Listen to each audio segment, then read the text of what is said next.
Good morning అండి.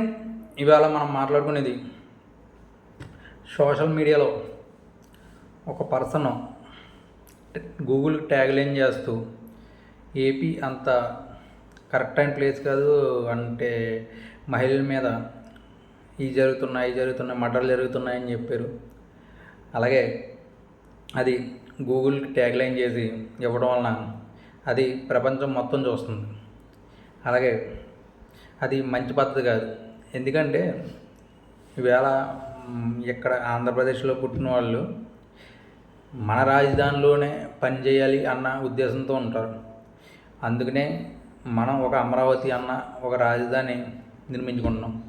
దానికి మీరు సహాయం చేయకపోయినా పర్లేదు, కానీ ఇలాంటి రాయటం వలన మన ఆంధ్రప్రదేశ్ వచ్చి పెట్టుబడులు కూడా ఆలోచిస్తారు కదా. ఇప్పటికే నెదర్లాండ్ గవర్నమెంటు అక్కడ ఉన్న పౌరులని వెళ్తే వెళ్ళండి, లేకపోతే వద్దని ఆరెంజ్ జోన్లో పెట్టారు. మీరు ఆలోచించి వెళ్ళండి అన్నారు. అలాగే ఈవేళ కలకత్తా కానీ నెక్స్ట్ ముంబై సిటీలు కానీ అంత బిజినెస్ బీభత్సంగా జరిగినా సరే ట్రాఫిక్ కానీ ఇవన్నీ కూడా ఆల్రెడీ చిన్న సిటీని బాగా డెవలప్ చేసుకుంటూ వెళ్ళిపోయారు 100 సంవత్సరాల నుంచి. చేసుకుంటే ఏమైందంటే ఇరుగిరుగ్గా ఉండటం, ఎక్కడ పడితే వారాది అనే ఏరియా చిన్న చిన్న గదుల్లో ఉంటారు. అలా కాకుండా మనం అమరావతి అనే ఒకటి నిర్మించుకుని 4 లైన్స్ 6 లైన్స్ వేసుకుని మంచి కడితే ట్రాఫిక్ లేకుండా అద్భుతమైన ఐకాన్ బ్రిడ్జెస్ నారాయణ గారు అన్నారు. అలాగే అమరావతికి 1,00,000 కోట్లు ఆల్రెడీ 15,000 కోట్లు సెంట్రల్ గవర్నమెంట్ రిలీజ్ చేసింది. ఎంత అందంగా ఉండి ఎన్ని కంపెనీలు వస్తాయి. అలా కాకుండా మనం ఇలాగ ఎదరికి వెళ్తున్నా సరే వెనక్కి లాగుదామని చూస్తే జనాలు చూస్తూ ఊరుకోరు. ఇవాళ సాక్షి పేపర్లో పచ్చ గ్యాంగు అంబేద్కర్ గారిని ఏదో చేస్తాడు. ఆయన రాజ్యాంగ రాసిన వ్యక్తి. అలాంటి వ్యక్తిని టచ్ చేయడానికి ఎవరైనా సరిపోతారా? ఎంతకీ అక్కడ ఉన్న వైఎస్ జగన్మోహన్ రెడ్డి అన్న పేరుని తీసేశారు. అంతేగాని అక్కడ చేసింది ఏమీ లేదు. ఎల్లో గ్యాంగు నెక్స్ట్ లైట్లు ఆపేసేసారు. ఇవే ఈవేళ మనం ఎంత చెప్తామో 13,00,000 కోట్లు వచ్చింది అన్నారు. సిడ్డి సాయి సంథింగ్ ఏదో కంపెనీ 13,00,000 కోట్లు తెచ్చేయిందని జగన్మోహన్ రెడ్డి గారు చెప్పారు. 2024 ఎలక్షన్లోకి వెళ్తే 11 సీట్లు వచ్చినాయి. మీరు మారాలి. మీరు మారి మీ సాక్షి పేపరే మిమ్మల్ని ముంచింది.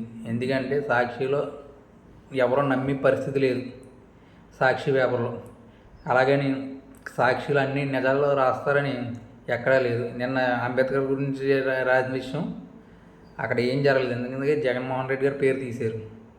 ఆ మహానుభావుడిని టచ్ చేయడానికి కూడా ఎవరు సరిపోరు. కానీ అలాగా ఈవేళ అమరావతి గురించి ఇంకా నీరు వస్తున్నాయి, నెక్స్ట్ ఏమో పునాదుల్లో నీళ్ళు ఉన్నాయి, నెక్స్ట్ ఏమో ఐఐటి మద్రాసు వాళ్ళు వాటర్లో వెళ్ళారు. అంటే ఇవన్నీ ఒక పెద్ద గొయ్యి తీసినప్పుడు దాంట్లో నీళ్ళే వస్తాయి. మీరు వదిలేసారు, అలాగే తుప్పట్టేసేటట్టు చేసి అలా వదిలేసారు. కాబట్టే ఇప్పుడు దాంట్లో ఏదన్నా వర్షం వచ్చినప్పుడు నీరు మెరుగైనా పల్లంలోకి పోతాయి. దాంట్లో ఇప్పుడు అవన్నీ సెట్ చేస్తారు. మీకు ఈ ఇచ్చిన అవకాశాన్ని సద్వినియోగం చేసుకోలేదు కాబట్టే మిమ్మల్ని ప్రతిపక్ష హోదా లేకుండా కూర్చోబెట్టారు జనాలు. కొంచెం అటు ఇటు అవుతే ఇంకో 4 సీట్లు పోను. ఇవన్న దర్శి క్యాండిడేట్ని కరెక్ట్గా 1-3 నెలల ముందు పెట్టుంటే ఆ సీటు కూడా పోను. ఎర్రగొండపాలెం పక్క స్కెచ్లో వెళ్ళుంటే అది కూడా పోను. అలాగా మనకి వచ్చిన అవకాశాన్ని సద్వినియోగం చేసుకోండి. అంతేగాని తప్పుడు రాయడం ఆంధ్రప్రదేశ్ని వెనక్కి తీసుకురావడం ఇవన్నీ అందరూ చూస్తున్నారు. అందరూ చూస్తున్నారు. జనాలు అక్కడ ఏం జరిగింది, అంబేద్కర్ విగ్రహంగా ఏం జరిగింది అన్నది అందరూ జగన్మోహన్ రెడ్డి గారు పేరు తీసేశారు. అలాగే ఎక్కడెక్కడ మర్డర్లు జరిగినాయి. ఇది వినుకొండలో మర్డర్లు జరిగితే వాళ్ళకి వ్యక్తిగత కారణాలు. ఇద్దరు ఒకళ్ళ దగ్గరే పనిచేసేవారు. వ్యక్తిగత కారణాల వలన వాళ్ళు మర్డర్లు చేసుకున్నారు సంవత్సరానికి. అంతేగాని దీంట్లో పార్టీలు అంటే అప్పుడు దాకానే చూసుకుంటారు. ఎలక్షన్ అయిపోయిన తర్వాత ఎవడికాడే యమునా తీరే అది. అంతేగాని ఇంకా జీవితకాలం ఇలాగ ఉండాలని ఎవ్వరూ అనుకోరు. మరి నెక్స్ట్ ఇంకోటి అమరావతి డెవలప్ చేద్దామని చూస్తున్నారు. మీరు 5 సంవత్సరాలు ఏం చేయరు? ఓన్లీ డబ్బులు ఇచ్చేస్తే మనకు ఓట్లు అయిపోతుంది, డబ్బులు ఇచ్చేస్తే ఓట్లు అయిపోతుంది, డబ్బులు ఇస్తే ఓట్లు అయిపోతుంది. అభివృద్ధి నాకు ఒక పిల్లోడు ఉంటే ఆ పిల్లోడు చదువుకుని ఇక్కడ ఉద్యోగం ఏపీలోనే ఉద్యోగం చేస్తే ఆనందంగా ఉంటుంది. ఎక్కడో ముంబైలోనూ, నెక్స్ట్ ఎక్కడ హైదరాబాద్లోను, ఎక్కడ ఉన్న చెన్నైలోను, ఎక్కడ ఉన్న కలకత్తాలోను, ఎక్కడ ఉన్న ఢిల్లీలోను, ఎక్కడ ఉన్న అహ్మదాబాద్లోను, ఇక్కడ కాదు, ఎక్కడ చెయ్యాలంటే మన ఏపీలో చేస్తే ఆయన ఏదన్నా ఎమర్జెన్సీ అయినా సరే ఇంటికి రావడానికి 4-5 గంటలు ఇంటికి వస్తాడు. అలా డెవలప్ చేయాలి. కానీ మనం ఏం చేసాం?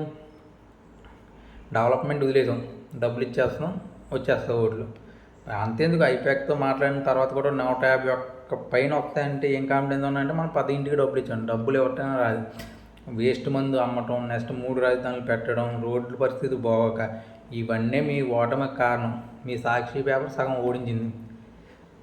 నెక్స్ట్ ఈవేళ కూడా సాక్షి పేపర్ ఏమన్నా మారిందంటే ఏం మారలేదు, సేమ్ యాజ్ ఇట్ ఈజ్ రాస్తున్నారు, యాజ్ ఇట్ ఈజ్గానే వెళ్తుంది. కానీ జనాలు చూస్తూనే ఉన్నారు. అమరావతిని డెవలప్ చేసారు అనుకోండి, ఆటోమేటిక్గా కంపెనీలు ఆటోమేటిక్గా వస్తాయి. విశాలమైన ప్రదేశం అది. అక్కడ 6 లైన్ రోడ్లు వేస్తారు, 4 లైన్లు వేస్తారు. ప్రతి ఏరియాని ఒక ఐటీ క్యాడర్ కట్టారంటే ఆ ఐటీ క్యాడర్ ఎలా ఉండాలో చూస్తారు. ఆ ఏరియాలో ఐటీ క్యాడర్ ఉంటుంది. ఇండస్ట్రీ ఏరియా ఎక్కడని చూస్తున్నాం, ఆ ఏరియా అక్కడ పెడతారు. అలాగా అన్ని అద్భుతమైన నగరం ఇంకో 20 సంవత్సరాల్లో తయారవుద్ది. అప్పుడు చెప్పాలి మీరు, ఇప్పుడు కాదు, 20 సంవత్సరాలు. అప్పుడు 2000 సంవత్సరంలో ఏదైనా 2020 అంటే అందరూ నవ్వేరు. కానీ 2020 హైదరాబాద్ హైటెక్ సిటీ ఏమైపోయింది? ఒక ఎక్కడికో వెళ్ళిపోయింది ప్రపంచంలో. ఈవెన్ ఇండియాలోనే అతిపెద్ద బిల్డింగ్లు ఉన్న 2వ ప్లేస్లో హైదరాబాద్ ఉంది. అలాగా ఇప్పుడు మనం స్టార్ట్ చేయడానికి ఇల్లు అయిపోతాం. ఇల్లు కట్టడానికి 1 సంవత్సరం, 2 సంవత్సరాలు, 3 సంవత్సరాలు పడుతుంది. పెద్ద పెద్ద ఇల్లు అవుతుంది. అయితే చిన్న ఇల్లు కట్టినది ఒక 6 నెలలు అవుతుంది. అంతేగాని 1 రోజు 2 రోజులు అయిపోతుంది కదా. అలాగే జాగ్రత్త. సోషల్ మీడియాలో కూడా జగన్ గారు ఆ పార్టీ చేస్తున్న కామెంట్స్ కానీ చాలా హుందాదనంగా ఉండాలి. ఓకే, అయిపోయింది, నెక్స్ట్ మనం గెలవడానికి ఏం చేయాలి? ఇప్పుడు ప్రభుత్వం వచ్చి 2 నెలలు అయింది కదా, అప్పుడు అన్నీ చేస్తారా? చేయలేం కదా. అవి ఇవ్వలేదు ఇవ్వకపోతే గ్యారంటీ మేము అడుగుతాం. మాలాంటి వాళ్ళు అడుగుతారు, ప్రజలు అడుగుతారు, అందరూ అడుగుతారు. కానీ ఎందుకు అంత కంగారు? ఇవన్నీ ఎందుకు ఓడిపోయామో ఆలోచించుకోండి, మళ్ళీ ఎందుకు నగ్గాలో ఆలోచించుకోండి. నగ్గాలంటే ఏం చెయ్యాలో మీరు చూసుకోండి.